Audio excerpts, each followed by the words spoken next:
Hello दोस्तों, आज हम फार्माकोलॉजी पढ़ने जा रहे हैं। तो pharmacology, pharma means drug, logy means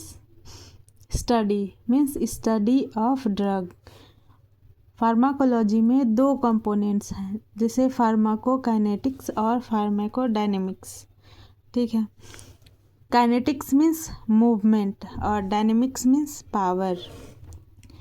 kinetics means तो बता दिया, मूवमेंट मतलब जब बॉडी ड्रग में आएगी तो उसका जो मूवमेंट होगा बॉडी में, मतलब कि बॉडी जो ड्रग के साथ करेगी उसको फार्माकोकाइनेटिक्स बोलेंगे। और फार्माकोडायनेमिक्स हुआ मतलब ड्रग का पावर, मतलब ड्रग जो बॉडी के साथ करेगा, मतलब effect of drug on body, उसको बोलेंगे फार्माकोडायनेमिक्स। अब देखिए, जब ड्रग बॉडी में मूव करेगी तो बॉडी ड्रग के साथ जो करता है उसे बोलते हैं फार्माकोकाइनेटिक्स। मतलब इसको एक ट्रिक से याद कर सकते हैं, BD मतलब body on drug, effect of body on drug, मतलब जो बॉडी ड्रग के साथ करेगी। और डायनेमिक्स में DB, डायनेमिक्स मतलब D for dynamics, D for drug on body, मतलब effect of drug on body. जैसे फार्माकोकाइनेटिक्स के 4 कंपोनेंट हैं। पहला हो गया, इसको हम एक निमोनिक्स से याद रखेंगे, आदमी, ADME। आदमी में A for absorption, D for distribution, M for metabolism, E for excretion. सबसे पहले जो है बॉडी ड्रग का एब्जॉर्प्शन करती है, उसके बाद उसको डिस्ट्रीब्यूट करती है, उसके बाद उसका मेटाबॉलिज्म करती है, उसके बाद एक्सक्रीशन होता है। तो अब हम पढ़ने जा रहे हैं एब्जॉर्प्शन क्या है? एब्जॉर्प्शंस है drug go from organ to body, मतलब जब ड्रग किसी ऑर्गन से ब्लड में जाएगा तो उसको बोलेंगे एब्जॉर्प्शन।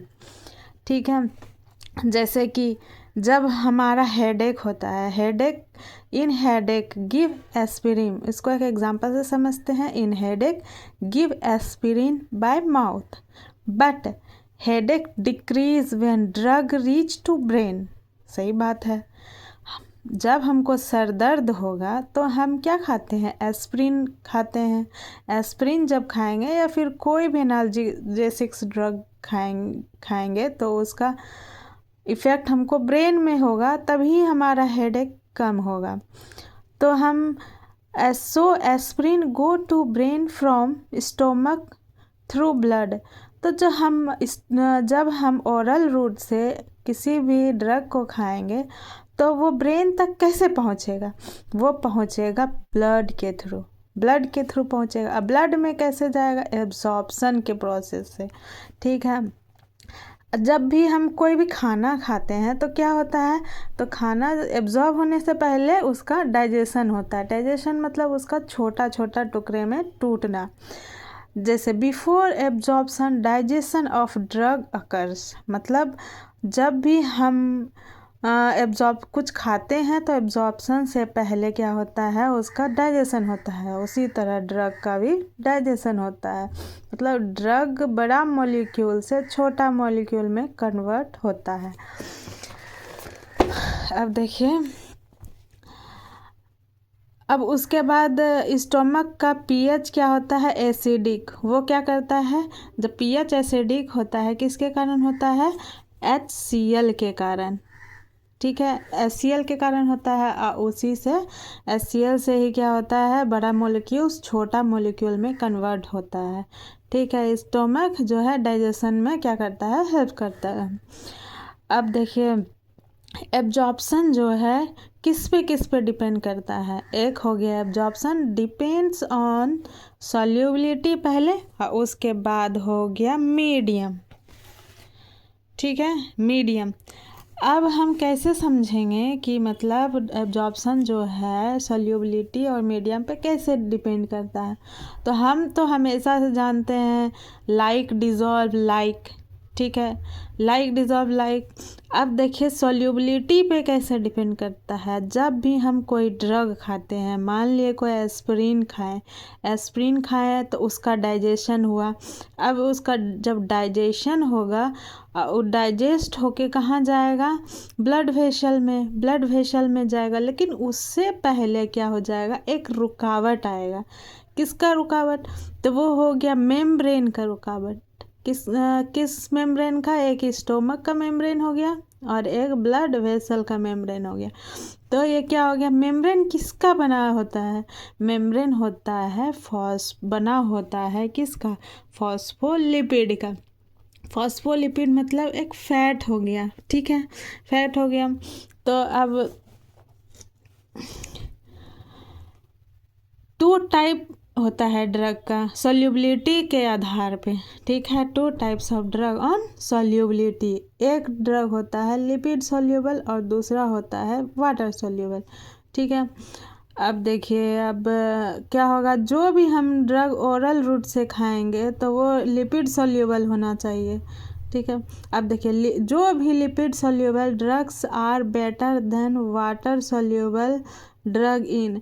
अब जो भी लिपिड सॉल्युबल ड्रग है वो बेटर होता है वाटर सॉल्युबल से किस किस कंडीशन में, ठीक है। तो लिपिड सॉल्युबल बेटर होता है किस किस कंडीशन में, जब हम उसको ओरल रूट से खाएंगे या फिर आई ड्रॉप रहेगा और या फिर ब्रेन डिजीज़ में। अब हम इसको एग्जांपल से समझते हैं, ठीक है। जब भी हम आई ड्रॉप पुट ऑन कंजक्टाइवा, ठीक है, कंजक्टाइवा में डालेंगे तो कंजक्टाइवा जो है वो क्या चीज़ का बना हुआ है, हमारा कंजक्टाइवा ट्रांसपेरेंट मेम्ब्रेन है, मतलब वो एक मेम्ब्रेन है, मतलब वो भी एक लिपिड का बना हुआ है। तो जो लिपिड का बना हुआ है तो हम उसमें वाटर सोल्यूबल डालेंगे तो ड्रग तो उसमें एब्जॉर्ब होगा नहीं। तो इसीलिए आई ड्रॉप में हम लिपिड सॉल्यूबल ड्रग का यूज़ करते हैं, ठीक है। क्योंकि हम ड्रॉप जो डालते हैं तो कंजक्टाइवा में डालते हैं। कंजक्टाइवा क्या है, एक लिपिड मेम्ब्रेन है, ठीक है, ट्रांसपेरेंट लिपिड मेम्ब्रेन है। अब देखिए brain disease lipid soluble drug can cross blood brain barrier, ठीक है। ब्लड ब्रेन बैरियर क्या होता है, मेम्ब्रेन तो हम जानते ही हैं, हमारे बॉडी में जितना भी मेम्ब्रेन है वो फॉस्फोलिपिड से बना हुआ है, ठीक है। तो ब्लड ब्रेन बैरियर है बिटवीन ब्लड एंड ब्रेन। क्यों ये मेम्ब्रेन ब्रेन को क्यों प्रोवाइड किया गया, क्योंकि हमारा ब्रेन जो है बहुत ही इम्पॉर्टेंट ऑर्गन है और इसी के थ्रू हमारे बॉडी में जितना फंक्शन है ब्रेन के थ्रू ही होता है। इसीलिए इसका प्रोटेक्शन के लिए एक मेम्ब्रेन बनाया गया है जिसको कि बोलते हैं ब्लड ब्रेन बैरियर। अब देखिए ये क्या है, ब्रेन है most important organ to perform all function of body, so it is covered and protected by membrane blood brain barrier, ठीक है। अब मेड बाय ये ब्लड ब्रेन बैरियर किससे बना होता है, एस्ट्रोसाइट से। अब देखिए ब्लड ब्रेन बैरियर कैसे हम लोग के ब्रेन का प्रोटेक्शन करती है। मान लीजिए हम आज 100 काजू कतली खा लिए, ठीक है। अब 100 काजू कतली तो बहुत हो गया, अब वो ग्लूकोज हमारे ब्लड में आ गया, अब हम वो ब्लड ब्रेन के पास भी जाएगा। तो अगर ब्रेन में बहुत ही ज़्यादा मात्रा में, बहुत ज़्यादा अमाउंट में अगर ब्रेन में पहुंच गया, अब तो वो तो ब्रेन को डैमेज करेगा। तो उसी डैमेज से बचाने के लिए ब्रेन को एक कवर दिया गया जिसको कि बोलते हैं ब्लड ब्रेन बैरियर। उसी ग्लूकोज को रोकने के लिए, या फिर कोई भी इन्फेक्शन वगैरह जो है जो ब्लड के थ्रू ब्रेन में जा सकता है उसको रोकने के लिए, उसको ब्रेन का प्रोटेक्शन के लिए ब्लड ब्रेन बैरियर दिया जाता है। अब देखिए, पहला तो हम समझ गए कि सोल्यूबिलिटी एब्जॉर्प्शन किस पे डिपेंड करता है। सोल्यूबिलिटी मतलब लाइक डिजॉल्व लाइक, तो हम लिपिड सोल्यूबल ड्रग पढ़ें और एक water soluble. Lipid soluble drug किस में मतलब बेटर होता है, ऑरल रूट में या फिर आई में या फिर ब्रेन डिजीज़ में क्या देंगे, लिपिड सोल्यूबल देंगे। अब वाटर सोल्यूबल कभी नहीं देंगे इसमें, क्योंकि ये एब्जॉर्ब ही नहीं होगा और ये फिर काम ही नहीं करेगा। अब दूसरा हो गया मीडियम। अब देखिए, मीडियम मीन्स मीडियम तो दो होता है, एक एसिडिक मीडियम और एक बेसिक मीडियम। तो मीडियम जो है organ in which absorption takes place, ठीक है। मीडियम किसका मीडियम, ऑर्गन का मीडियम, समझे, ऑर्गन का मीडियम जहाँ के एब्जॉर्प्शन होता है। अब देखिए, हमारा जब भी हम कोई भी ड्रग खाएं, स्टमक का तो क्या है, मीडियम एसिडिक है, क्योंकि उसमें HCl पाया जाता है, उसके कारण वो मीडियम, वहाँ का मीडियम एसिडिक हो गया। लेकिन इंटेस्टाइन में तो बाइकार्बोनेट प्रेजेंट रहता है, उसके कारण उसका मीडियम अल्काली मीडियम हो गया। अब हम एस्पिरिन का एग्जांपल लेते हैं। एस्पिरिन का दूसरा नाम होता है एसिटाइल सैलिसाइलिक एसिड, मतलब एसिड, ये क्या है, एसिडिक है, मतलब सेम डिजॉल्व लाइक, तो ये एसिडिक मीडियम में एब्जॉर्ब होगा, तो acidic drug absorb in stomach, तो एस्पिरिन का एब्जॉर्प्शन कहाँ होगा, स्टमक में। अब acidic drug absorbed in acidic medium, मतलब स्टमक में एब्जॉर्प्शन होगा। Alkaline drugs are absorbed in alkaline medium, मतलब अल्कालिन मीडियम कहाँ का रहता है, इंटेस्टाइन का, तो उसका एब्जॉर्प्शन कहाँ होगा, इंटेस्टाइन में। अब देखिए, अब हम लोग एग्जाम्पल के थ्रू इसको समझते हैं। जब भी हमारा हेडेक हुआ, हेडेक में हम क्या लेते हैं, एस्प्रिन लेते हैं ओरल रूट से। जब हम ओरल रूट से लिए तो कहाँ गया, स्टमक में गया। स्टमक से क्या निकलता है, गैस्ट्रिक वेन, वो ड्रग किस में एब्जॉर्ब हुआ, गैस्ट्रिक वेन में एब्जॉर्ब हो गया। गैस्ट्रिक वेन के थ्रू वो गया पोर्टल वेन में, पोर्टल वेन से वो गया हेपेटिक वेन में, हेपेटिक वेन खुलता है इन्फीरियर वीना कावा, इन्फीरियर वीना कावा से राइट एओर्टा, राइट एओर्टा से राइट वेन, उसके बाद राइट वेन से पल्मोनरी आर्टरी से के थ्रू लंग्स में गया, लंग्स से गया पल्मोनरी वेन में ड्रग, फिर पल्मोनरी वेन से गया लेफ्ट एट्रिया में, लेफ्ट एट्रिया में गया लेफ्ट वेंट्रिकल में, लेफ्ट वेंट्रिकल से ड्रग एओर्टा में गया। एओर्टा में जब गया तो वो एओर्टा के थ्रू सिस्टेमिक सर्कुलेशन में इंटर किया। तो सिस्टेमेटिक सर्कुलेशन इसलिए बोलते हैं क्योंकि एओर्टा के थ्रू पूरे बॉडी के सिस्टम को ब्लड पहुंचता है एओर्टा के हेल्प से, इसीलिए एओर्टा को सिस्टेमिक सर्कुलेशन बोलते हैं। इसी के थ्रू कहाँ में गया, ब्रेन में गया। ब्रेन में एस्पिरिन चल गया ब्लड के थ्रू, और जब ब्रेन में गया तो वहाँ क्या हो गया, हाँ, रिसेप्टर प्रेजेंट रहता है। हर एक ऑर्गन में ड्रग के रिसेप्टर हैं, मतलब जहाँ जिस ऑर्गन में जिस ड्रग का रिसेप्टर होता है उसको बोलते हैं टारगेट ऑर्गन, ठीक है। अब एस्पिरिन के रिसेप्टर कहाँ है, ब्रेन में, ओके। जब ब्रेन में एस्पिरिन का रिसेप्टर है, जब वो ब्लड के थ्रू ब्रेन के रिसेप्टर में जाएगा तो क्या होगा, वहाँ का हेडेक कम हो जाएगा।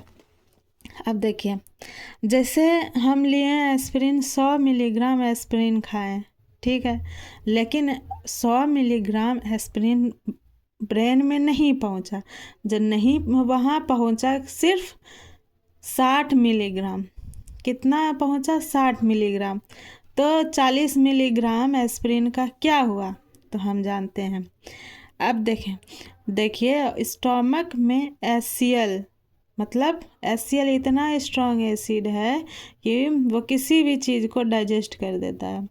तो HCl मतलब 20 मिलीग्राम एस्पिरिन को ब्रेक कर दिया, ठीक है। 20 मिलीग्राम, जैसे हम 100 मिलीग्राम खाएं तो स्टोमक में 20 मिलीग्राम एस्पिरिन को तोड़ा। उसके बाद फिर स्टोमक से क्या हो गया, वो स्टोमक के बाद वो गया ब्लड में, ठीक है, गैस्ट्रिक वेन में, गैस्ट्रिक वेन से पोर्टल वेन में, पोर्टल वेन से वो लीवर में गया। अब लीवर, मान लीजिए आप किसी हाईवे पे जा रहे हैं, ठीक है, तो उनको तो टोल टैक्स देना पड़ता है रोड का। उसी तरह लीवर पोर्टल वेन के थ्रू हमारा एस्पिरिन चले गया, कितना mg, 80 mg बचा हुआ था लीवर के पास, तो लीवर बोलता है कि हमको भी टैक्स चाहिए। तो क्या करता है लीवर, तो फिर बोलता है अच्छा ठीक है, तुम लीवर को बोलता है, लीवर आप जो है ना 20 मिलीग्राम अपने पास रख लीजिए। तो लीवर क्या करता है, 20 मिलीग्राम को मतलब रख लेता है, मतलब उसको तोड़ देता है और बाकी जो रहता है उसको आगे भेज देता है। तो इसी 20 मिलीग्राम को क्या बोलते हैं, फर्स्ट पास मेटाबॉलिज्म। जैसे कि हम जितना खाएं ना उसको डोज बोलते हैं। अब बायो अवेलेबिलिटी उसको बोलते हैं जितना हम खा लिए उसके बाद कितना एओर्टा तक पहुंचता है उसको बोलते हैं bio availability. Bio means body, availability means use करने के लिए कितना बचा हुआ है, ठीक। अब देखिए बायो अवेलेबिलिटी क्या है, amount of drug which rich systemic circulation या एओर्टा, ठीक है। अब ये बायो अवेलेबिलिटी जो है किस पे डिपेंड करता है ये बताया गया है। बायो अवेलेबिलिटी डिपेंड करता है एब्जॉर्प्शन पे और फर्स्ट पास मेटाबॉलिज्म। अब देखिए हम एस्पिरिन खाएं 100 मिलीग्राम एस्पिरिन खाएं, तो एस्पिरिन मान लीजिए 100 मिलीग्राम खाएं तो उसमें से स्टोमक जो है ना 20 मिलीग्राम अगर तोड़ दिया तो कितना एब्जॉर्ब होगा, 80 मिलीग्राम। अगर वो 30 मिलीग्राम स्टोमक मतलब तोड़ दिया तो ये गैस्ट्रिक वेन में 70 मिलीग्राम एब्जॉर्ब हुआ। 40 मिलीग्राम तोड़ा तो 60 मिलीग्राम एब्जॉर्ब हुआ। मतलब जितना एब्जॉर्प्शन होगा उतना क्या होगा, बायो अवेलेबिलिटी। अभी हम क्या बताएं कि मतलब जितना भी प्रोसेस हो कि एओर्टा में दवा जाएगा उसको बोलते हैं बायो अवेलेबिलिटी। मतलब जितना एब्जॉर्प्शन होगा, मतलब यहाँ अगर ज़्यादा एब्जॉर्प्शन हो रहा है तो वो जो ड्रग है एओर्टा में उतना ही ज़्यादा होगा, तो more absorption more bioavailability. And दूसरा फैक्टर है first pass metabolism. First pass metabolism मतलब लीवर को कितना ड्रग चाहिए, लीवर में कितना ड्रग चाहिए, मतलब लीवर में कितना ड्रग टूट रहा है, ठीक है, कितना लीवर मेटाबोलाइज हो रहा है, कितना ड्रग, ओके। अब more first pass metabolism less bioavailability. First pass metabolism का मतलब होता है amount of drug given to liver for metabolism. मतलब अगर मान लीजिए हम जैसे कि हम 80 मिलीग्राम एस्पिरिन एब्जॉर्ब हुआ और ये जा रहा है लीवर के पास, ठीक है, और ये लीवर के पास जा रहा है, लीवर 80 में से 20 रख लिया, ठीक है, 20 रख लिया तो 80 में से कितना फिर बचा, 60 मिलीग्राम बचा, ठीक है। और अगर ये 70 में से ये 30 रख लिया मतलब 30 मिलीग्राम का यहाँ पे मेटाबॉलिज्म हो जाएगा, तो यहाँ पे कितना बच जाएगा, 70 में से 30 घटाएंगे तो 70 में से अगर 30 घटाएंगे तो ये हो गया 40 मिलीग्राम, ठीक है। मतलब ये जो अमाउंट बचा ये जाएगा एओर्टा के पास, तो यही हो गया बायो अवेलेबिलिटी। और यहाँ पे जो रखा लीवर अपने पास जो रखा इसको बोलते हैं फर्स्ट पास मेटाबॉलिज्म। समझ में आया। अब देखिए एक ड्रग है एनटीजी का फुल फॉर्म है नाइट्रोग्लाइसरीन। ये ड्रग ऑफ चॉइस है एंजाइना का। एंजाइना क्या होता है, जब चेस्ट पेन होता है ड्यू टू इस्चीमिया, मतलब जब भी हार्ट में ब्लड कम जाएगा, ठीक है, और ब्लड कम होने से क्या हो जाएगा, ऑक्सीजन कम जाएगा और उससे क्या होगा, चेस्ट पेन होगा, उसी को बोलते हैं इस्चीमिया। अब drug of choice for angina है एंटीजी। अब इसका मैकेनिज़्म है वेसोडाइलेशन। वेसोडाइलेशन ये तो सिर्फ इस पे तो चेस्ट पे काम नहीं करेगा, चेस्ट में वेसोडाइलेशन किस पे करेगा, कोरोनरी आर्टरी पे, कोरोनरी आर्टरी पे, ठीक है। लेकिन सिर्फ ये कोरोनरी आर्टरी पे तो नहीं करेगा, ब्लड वेसल्स तो पूरे बॉडी में है, तो पूरे बॉडी का ये क्या करेगा, वेसोडाइलेशन करेगा। तो इसका एडवर्स इफेक्ट क्या हो जाएगा, वेसोडाइलेशन करेगा तो क्या हो जाएगा, हाइपोटेंशन। एडवर्स इफेक्ट इसका हो गया हाइपोटेंशन। अब इसको हम लोग ओरल रूट से नहीं देते हैं, क्यों नहीं देते हैं, क्योंकि इसका जो है बहुत ही ज़्यादा फर्स्ट पास मेटाबॉलिज्म है। अब देखिए, और ये not preferred bye IV route, क्योंकि इसका जो मतलब है, इसका बहुत ही ज़्यादा चांस होता है हाइपोटेंशन का, ठीक है। और ये इसका एब्जॉर्प्शन क्या हो जाएगा, 100%। अब इसको एग्जाम्पल के थ्रू समझते हैं। जैसे कि इसका बेस्ट रूट हो जाएगा सबलिंगुअल क्योंकि less chance of hypotension as patient can spit out drug. अब इसको एग्जाम्पल के थ्रू समझते हैं, ठीक है। जैसे हम एंटीजी दिए, एंटीजी का 5 मिलीग्राम दिए, ठीक है। अगर 5 मिनट के बाद क्या हो गया, पेन रिलीफ नहीं हुआ, तो हम पेशेंट को 5 मिलीग्राम फिर से देंगे, ठीक है। और फिर भी उसका पेन रिलीफ नहीं हुआ तो 5 मिनट बाद फिर उसको देंगे 5 मिलीग्राम का एंटीजी। Maximum 3 dose can give, maximum 3 dose दे सकते हैं। मान लीजिए तीसरा डोज में क्या हो गया कि पेशेंट को पेन रिलीफ हो गया, पेन ख़त्म हो गया, तो हम क्या करेंगे, उसको इमीडिएट स्पीट आउट करने बोल देंगे, तो अब तुरंत इसको बाहर फेंक दो, ठीक है। अब क्या होगा, बाहर फेंक दो।